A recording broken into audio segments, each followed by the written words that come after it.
Pernahkah kamu membayangkan sebuah tempat di mana matahari tampak lebih kecil, langit berwarna merah darah, dan malam terasa begitu sunyi hingga suara debu pun terdengar seperti bisikan masa lalu? Tempat ini nyata, ia bukan hasil fiksi ilmiah. Ia ada di tata surya kita, mengorbit matahari bersama kita, dan kita telah menghabiskan miliaran dolar hanya untuk menjangkaunya. Tapi, mengapa? Mengapa kita begitu terobsesi pada tempat ini? Mengapa kita rela mengirim robot ke sana, mencari setetes air, atau jejak fosil yang tak bisa kita lihat dengan mata telanjang? Apa yang sedang kita cari di dunia yang nyaris mati ini? Mungkin kita sedang mencari masa depan kita sendiri. Selamat datang di Mars, dunia asing yang mungkin suatu hari kita akan menyebutnya rumah. Selama ribuan tahun, Mars hanyalah cahaya merah yang berkedip di langit malam. Bangsa Babilonia menyebutnya Nergal, dewa kematian. Bangsa Romawi menyamakannya dengan Mars, dewa perang. Ia bukan planet yang ditemukan oleh teleskop modern. Mars telah terlihat oleh mata manusia sejak awal peradaban. Ia adalah satu dari 5 planet klasik yang terlihat langsung dari bumi. Namun barulah pada abad ke-17, ilmuwan seperti Galileo Galilei mengarahkan teleskop pertamanya ke arah planet merah itu. Ia menjadi manusia pertama yang mengamati Mars secara teleskopik, melihat bentuk cakram kecilnya, dan membuka jalan bagi era pengamatan ilmiah. Di tahun-tahun berikutnya, astronom seperti Christian Huygens dan Giovanni Cassini mulai membuat peta permukaan Mars. Mereka mencatat rotasi planet ini, bahkan mengamati kutub esnya dari jauh. Tetapi di masa itu, imajinasi masih lebih cepat dari fakta. Garis-garis gelap yang tampak di Mars dianggap sebagai kanal buatan. Astronom Percival Lowell bahkan percaya bahwa peradaban Mars sedang berjuang menyelamatkan planetnya dari kekeringan. Sains lalu perlahan mengejar kenyataan, dan kebenaran mulai muncul. Mars adalah dunia sepi, tanpa peradaban, tanpa kehidupan seperti yang kita kenal. Namun justru dari keheningannya, Mars menyimpan sejarah geologi yang begitu kompleks dan petunjuk tentang masa lalu yang tak sepenuhnya steril. Ia lebih dari sekadar planet merah. Ia adalah teka-teki, dan bagi sains tak ada yang lebih menggoda daripada teka-teki yang belum terpecahkan. Di permukaan Mars, waktu seolah berhenti. Tidak ada hujan yang mengikis, tidak ada pelapukan karena vegetasi, dan tak ada lautan yang menghaluskan tepian batuannya. Yang tersisa adalah catatan terbuka miliaran tahun sejarah planet. Mars adalah planet keempat dari matahari. Dalam urutan tata surya, ia terlihat biasa. Tapi dari segi karakter, Mars adalah anomali yang mempesona. Saat berada di titik terdekatnya, Mars hanya berjarak sekitar 55 juta kilometer dari bumi, cukup dekat hingga kita bisa saling menyapa lewat lensa teleskop. Namun ketika berjauhan, ia bisa melayang sejauh lebih dari 400 juta kilometer, tersembunyi di balik lengkungan luas orbit matahari. Mars mungkin lebih kecil dari bumi, tapi ia menyimpan keajaiban geologis yang membuat ilmuwan terpana. Inilah Olympus Mons, gunung berapi terbesar di tata surya, menjulang hampir 22 km dari permukaan Mars. 3 kali lebih tinggi dibanding Gunung Everest, dan lebarnya membentang sejauh seluruh Pulau Jawa. Ia bukan sekadar gunung, tetapi jejak amarah purba dari sebuah planet yang dahulu bergolak dalam panas dan tekanan. Tak jauh dari sana, terbentang luka menganga bernama Valles Marineris, jurang raksasa yang memotong wajah Mars sepanjang 4.000 km. Begitu luas dan dalam hingga Grand Canyon terlihat kecil, seperti guratan halus di atas kulit planet ini. Di kedalaman jurang ini tersimpan kisah tektonik yang membentuk, lalu memecah Mars perlahan dari dalam. Bentuk-bentuk ini bukan sembarang lanskap.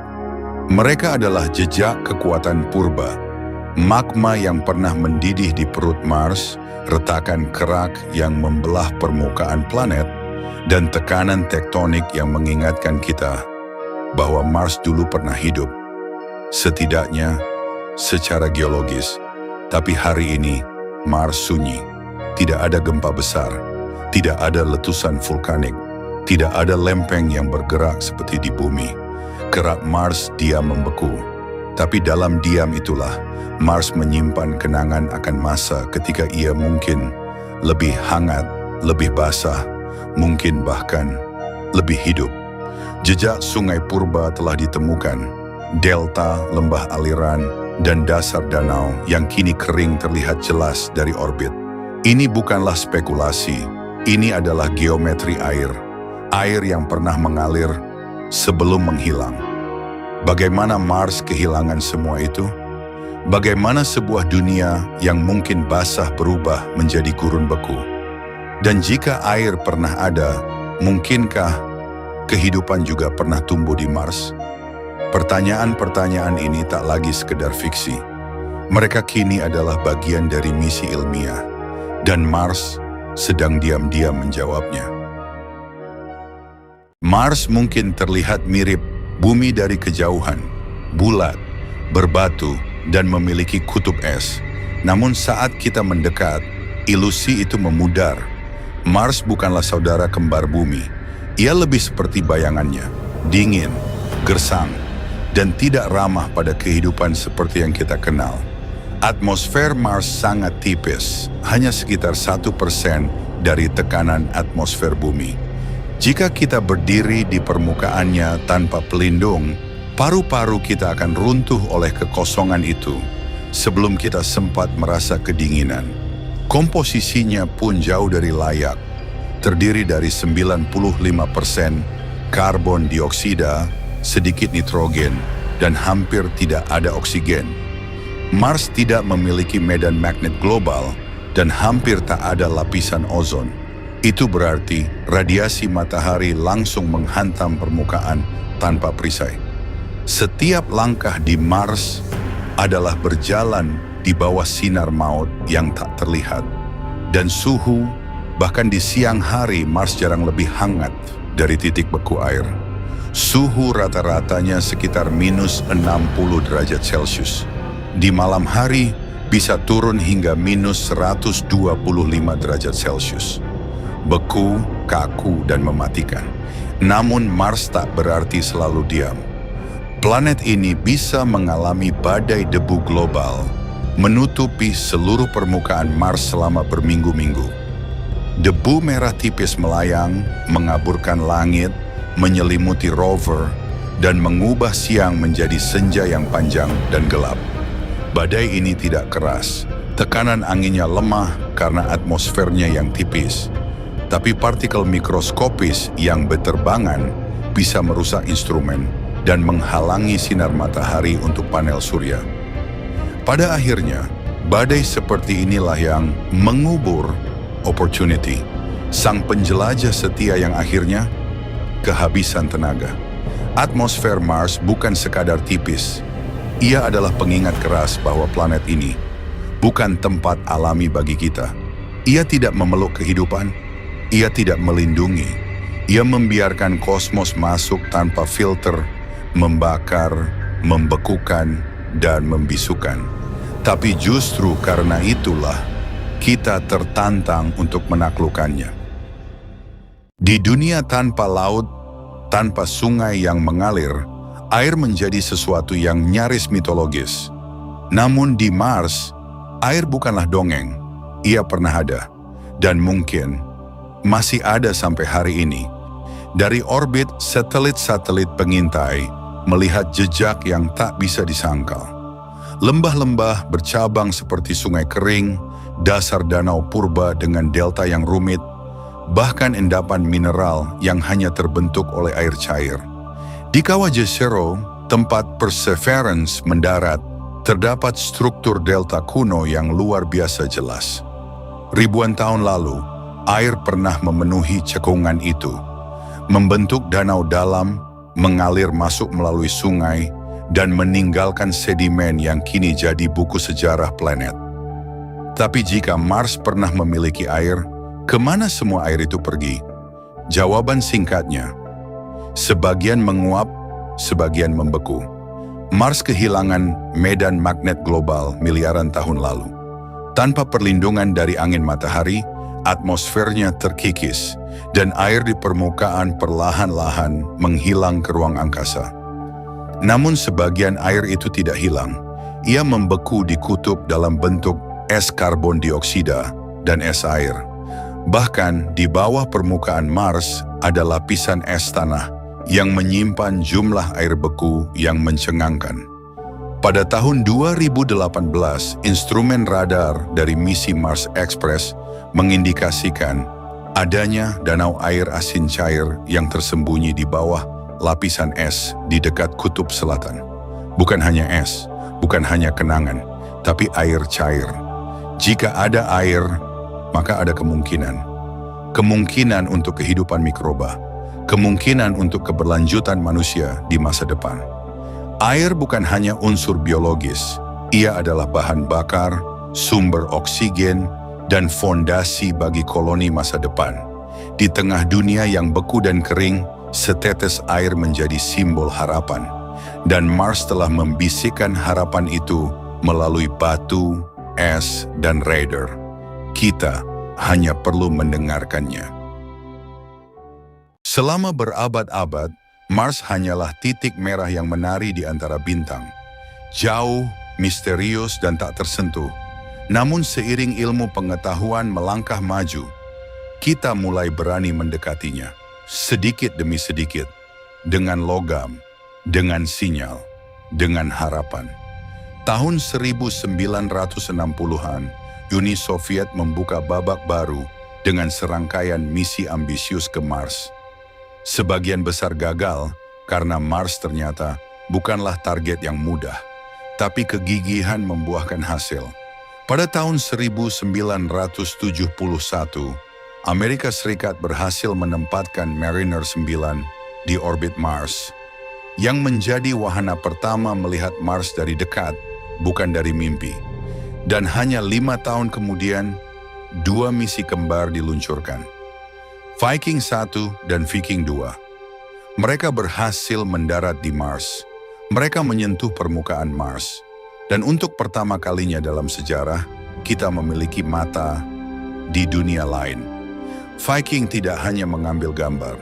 Ia mengendus atmosfer tipis Mars, menguji tanah merahnya, dan memancarkan data selama bertahun-tahun, membuka jendela baru bagi dunia yang selama ini hanya kita khayalkan.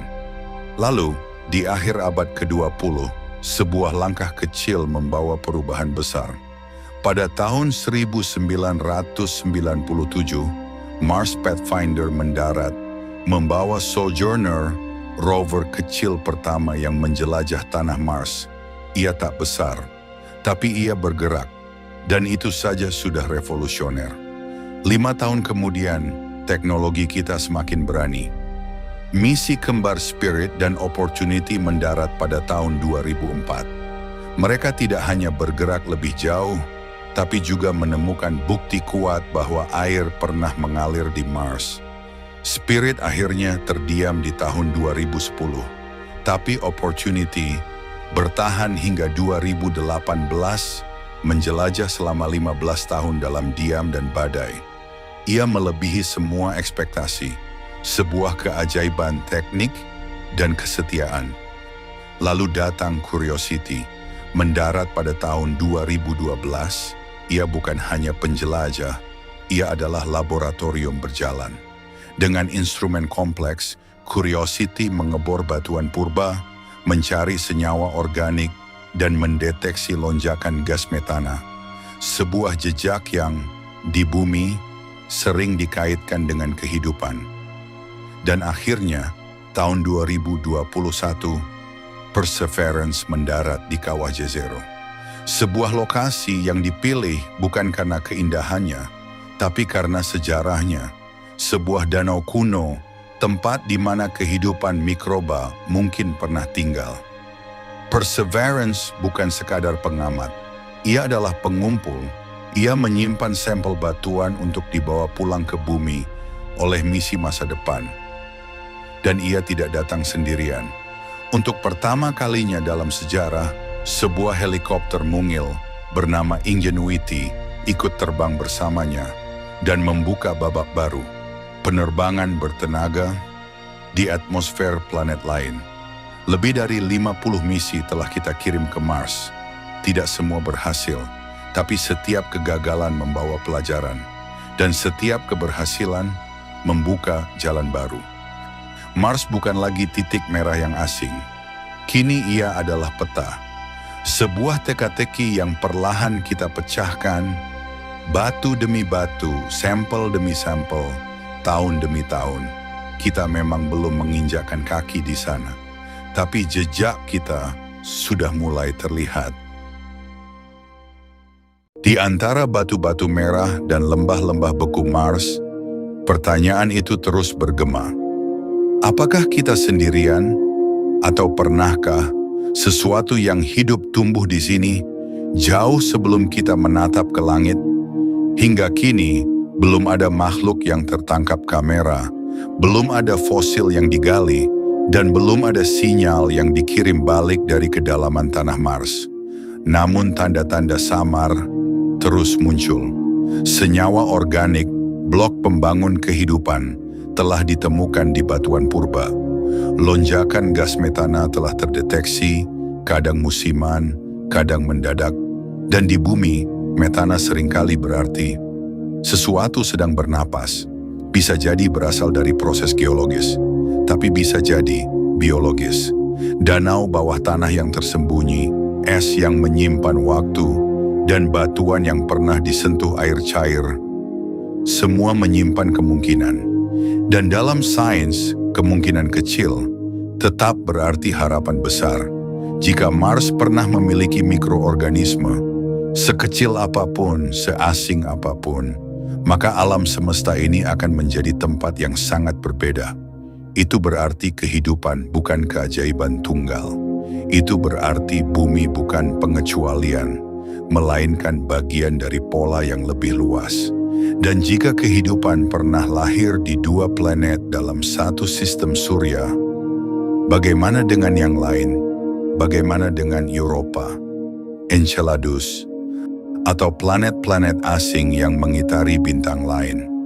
Namun bahkan jika kita tak menemukan kehidupan di Mars, pencarian itu tetap bermakna. Karena di setiap lapisan batu yang kita gali, di setiap sampel tanah yang kita kumpulkan, dan di setiap misi yang kita kirim, kita sebenarnya sedang mencari pemahaman lebih dalam tentang diri kita sendiri. Siapa kita? Dari mana kita berasal? Dan sejauh mana kehidupan bisa bertahan di alam semesta yang luas dan sunyi ini?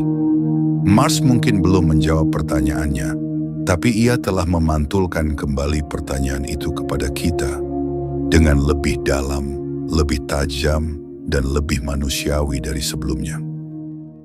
Di setiap misi yang kita kirim ke Mars, tersembunyi satu ambisi yang jauh lebih besar. Bukan hanya untuk menjelajah, tapi untuk tinggal di sana, untuk menyebutnya rumah. Kini pertanyaannya bukan lagi apakah kita bisa mendarat di Mars, tapi kapan dan bagaimana cara kita bertahan di sana. NASA telah merancang misi berawak ke Mars di dekade 2030-an sebagai kelanjutan dari program Artemis dan Gateway. Astronot akan dilatih melalui simulasi ekstrim, menjalani perjalanan selama 6 hingga 9 bulan, dan tinggal di permukaan Mars dalam habitat modular yang bisa dipasang seperti tenda di dunia asing. Di dalam habitat itu, setiap liter air didaur ulang, setiap molekul oksigen dimurnikan, dan makanan ditumbuhkan dalam kubus bercahaya, seperti rumah kaca kecil di planet merah.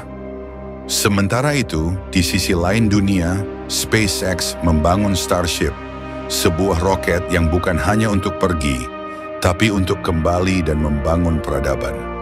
Mereka membayangkan koloni mandiri, ratusan manusia pertama, tinggal dalam kubah tertutup, menggunakan energi surya, menambang air dari es bawah tanah, dan bahkan membuat bahan bakar dari atmosfer Mars itu sendiri, metana dan oksigen, melalui reaksi kimia Sabatier. Dan bukan hanya Amerika. Badan Antariksa Eropa, Jepang, bahkan Cina pun kini memetakan Mars sebagai tujuan strategis. Masing-masing membawa robot, teknologi, dan harapan mereka sendiri. Di balik semua perbedaan politik di bumi, Mars menjadi satu ruang kosong yang menyatukan visi umat manusia, visi untuk pergi lebih jauh dari sebelumnya. Mars tidak akan mudah, tidak ada udara, tidak ada pelukan gravitasi yang nyaman, tidak ada langit biru yang bisa kita rindukan. Tapi justru karena itulah, ia menjadi tantangan yang paling murni. Tempat di mana sains, keberanian, dan imajinasi diuji sekaligus dimuliakan. Mungkin suatu hari di abad ini, manusia akan berdiri di atas debu Mars, melihat ke langit dan menyaksikan bumi mengambang sebagai titik biru di kejauhan. Dan untuk pertama kalinya, kita akan tahu bagaimana rasanya menjadi warga dua dunia. Kita telah melihat Mars dalam cahaya teleskop. Kita telah menyentuhnya lewat mesin, dan kita telah menjelajahi ngarai-ngarai purba dan gunung-gunung vulkanik yang bisu. Kita telah menggali tanahnya, mengendus udaranya, dan mengajukan pertanyaan yang selama ini kita simpan untuk diri kita sendiri. Apakah kita sendirian? Dari mana kita berasal? Dan kemana kita akan pergi? Mars bukan hanya dunia lain, ia adalah cermin. Ia menunjukkan apa yang mungkin terjadi di masa depan. Ketika medan magnet memudar, atmosfer hilang, dan kehidupan, jika pernah ada, berakhir dalam sunyi. Tapi ia juga menunjukkan sesuatu yang lain, bahwa dari dunia kecil bernama bumi, kita bisa melampaui batas tubuh dan batas planet. Kita bisa membangun teknologi, melampaui atmosfer, dan menjangkau bintang-bintang dengan akal dan harapan. Mars belum memberikan semua jawabannya, tapi mungkin itu bukan karena ia menolak berbicara, tapi karena kita belum cukup lama mendengarkan. Dan dalam proses mendengarkan itulah kita mulai mengenal diri kita sendiri. Kita bukan hanya pengamat, kita adalah bagian dari semesta ini. Dan Mars dalam sunyinya telah mengingatkan kita bahwa perjalanan manusia baru saja dimulai. Terima kasih telah menonton hingga akhir.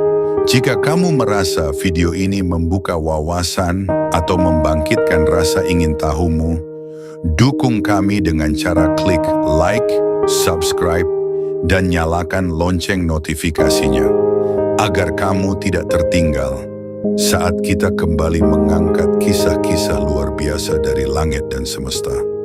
Saya Kia, sampai jumpa di video berikutnya, hanya di Langit Sains.